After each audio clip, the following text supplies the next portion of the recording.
নমস্কার বন্ধুরা, ডলি রন্ধনশালায় সবাইকে স্বাগত।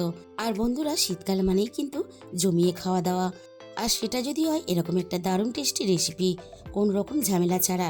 আর কোনো রকম ঝামেলা ছাড়া তোমরা খুব সহজে এই রেসিপিটা বানিয়ে নিতে পারবে। কড়াইশুঁটির কচুরি তো আমরা সবসময় খেয়ে থাকি, কিন্তু যদি ঝামেলা ছাড়া এরকম কড়াইশুঁটির পরোটা বানিয়ে নেওয়া যায়, তাহলে কিন্তু শীতের সন্ধ্যেটা পুরো জমে যাবে। তাহলে চলো এই রেসিপিটা বানানোর জন্য কি কি লাগছে সেটা দেখে নেওয়া যাক। আমি এখানে একটা বাটি নিয়ে নিয়েছি, আর বাটির মধ্যে ছোট বাটির এক বাটি আমি সুজি দিয়ে দিলাম। এবারে আমি সুজির মধ্যে অল্প একটু জল দিয়ে দেব, আর সুজিটাকে আমি খুব ভালোভাবে জলের সাথে মিশিয়ে নিলাম। আর সুজিটাকে আমি মিনিট 10-এর মতো ভিজিয়ে রাখবো, যাতে সুজিটা খুব ভালোভাবে ফুলে নরম হয়ে যায়। এবারে আমি এখানে একটা মিক্সির জার নিয়ে নিলাম, আর এই রেসিপিটা বানানোর জন্য আমি হাফ বাটির মতো মটরশুঁটি মিক্সির জারের মধ্যে দিয়ে দিলাম।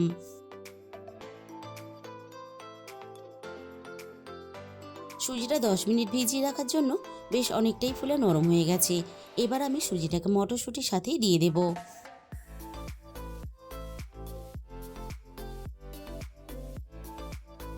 এবার আমি সুজির বাটি দিয়ে অল্প একটু জল দিয়ে দেব, খুব কিন্তু বেশি জল দেওয়া যাবে না। এবার আমি সব কিছু একসাথে খুব ভালোভাবে দেখো একটা মিহি পেস্ট বানিয়ে রেডি করে নিলাম। এবারে আমি তোমাদের দেখিয়ে দেব সুজি আর মটরশুঁটি একসাথে ঠিক এইভাবে পেস্ট বানিয়ে নিতে হবে। খুব বেশি কিন্তু পাতলা করে বানানো যাবে না, তাহলে কিন্তু রেসিপিটা বানাতে অসুবিধা হবে। আর এই রেসিপিটা বানানোর জন্য এখানে আমি একটা বড় বাটি নিয়ে নিয়েছি। এবারে আমি বাটির মধ্যে আন্দাজ মতো 250 গ্রামের মতো ময়দা নিয়ে নিলাম। আমি এই রেসিপিটা ময়দা দিয়ে বানাবো, তোমরা চাইলে কিন্তু আটা দিয়েও বানাতে পারো। এবার আমি পেস্ট করা সুজি আর মটরশুঁটিটা দিয়ে দিলাম। এবার আমি এখানে দিয়ে দেব মিক্সির বাটি দিয়ে অল্প একটু জল।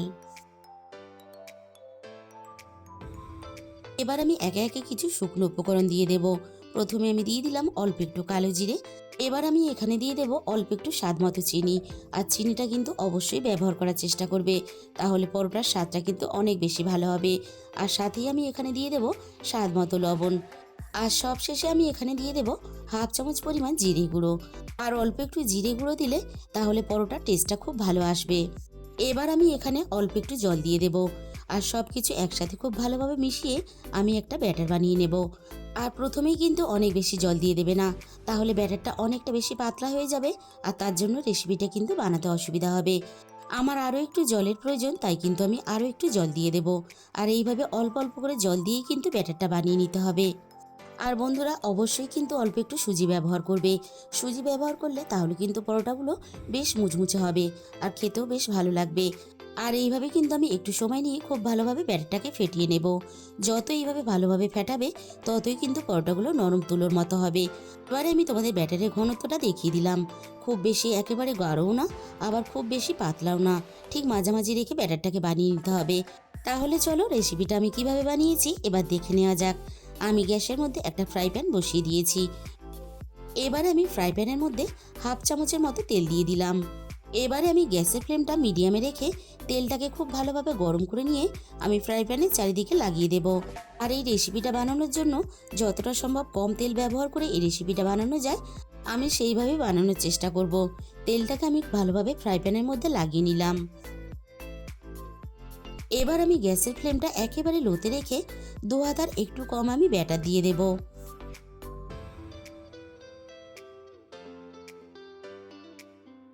এবার আমি হাতার পিছন দিয়ে এইভাবে হালকা হাতে রুটির মতো গোল শেপ দিয়ে নেব।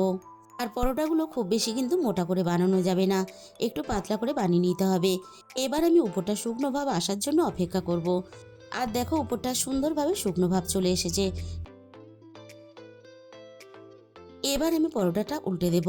আর এই পরোটাগুলো ভাজার সময় কিন্তু গ্যাসের ফ্লেম একেবারেই জোরে দেওয়া যাবে না, মিডিয়ামের থেকে লোতে রেখে পরোটাগুলো ভেজে নিতে হবে। এবার আমি অল্প একটু তেল দিয়ে দিলাম। এবার আমি তেলটা এইভাবে ঘষে ঘষে পরোটার চারিদিকে লাগিয়ে দেব।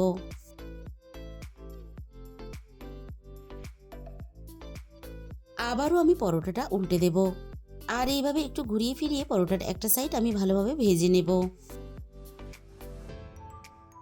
এবার আমি অপর সাইডটাতেও অল্প একটু তেল দিয়ে দিলাম। আবারও আমি তেলটা পরোটার চারিদিকে লাগিয়ে নেব।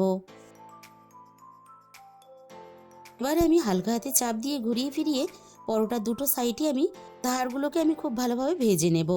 আর এইভাবে ঘুরিয়ে ফিরিয়ে পরোটার দুটো সাইডে আমি খুব ভালোভাবে ভেজে নেব। পরোটার দুটো সাইডে আমি দেখো খুব সুন্দর করে ভেজে নিয়েছি। এবার আমি পরোটাটা নামিয়ে নেব।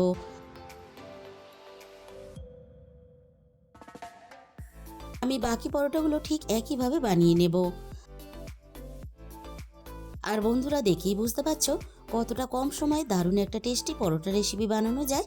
সকালের ব্রেকফাস্টে বা রাতের ডিনারে খুব সহজেই কিন্তু তোমরা এই রেসিপিটা বানিয়ে নিতে পারবে। আর তাছাড়া সন্ধ্যের হালকা জলখাবার হিসাবেও কিন্তু তোমরা এই রেসিপিটা বানিয়ে নিতে পারো।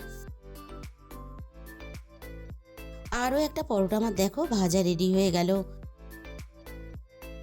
আর ঠিক সবগুলো পরোটা একইভাবে আমি ভেজে রেডি করে নিলাম। তাহলে বন্ধুরা, দেখতেই পেলে কোনো রকম ঝামেলা ছাড়া কত সহজে মটরশুঁটির পরোটা বানিয়ে নেওয়া যায়। তাহলে বন্ধুরা, আজকের রেসিপিটা ভালো লাগলে ভিডিওতে একটা লাইক, শেয়ার আর কমেন্ট করে দিও। আর যে সমস্ত নতুন বন্ধুরা এখনও পর্যন্ত আমার চ্যানেলটাকে সাবস্ক্রাইব করনি, এরকম নতুন নতুন ঘরোয়া রেসিপি পেতে আমার চ্যানেলটাকে সাবস্ক্রাইব করে আমার পাশে থাকার অনুরোধ রইল। আর তার সাথে সাথে পাশে থাকা বেল আইকনটা ক্লিক করে অল করে দিও। তাহলে আমি যখনই কোনো নতুন রেসিপি আপলোড করব, সবার আগে তোমার কাছে পৌঁছে যাবে। আর তোমাদের মূল্যবান সময় দিয়ে আমার এই রেসিপিটা এতক্ষণ সময় ধরে দেখার জন্য তোমাদের সবাইকে অসংখ্য ধন্যবাদ। আজকে তাহলে এই পর্যন্ত, দেখা হবে অন্য কোনো নতুন রেসিপির সাথে।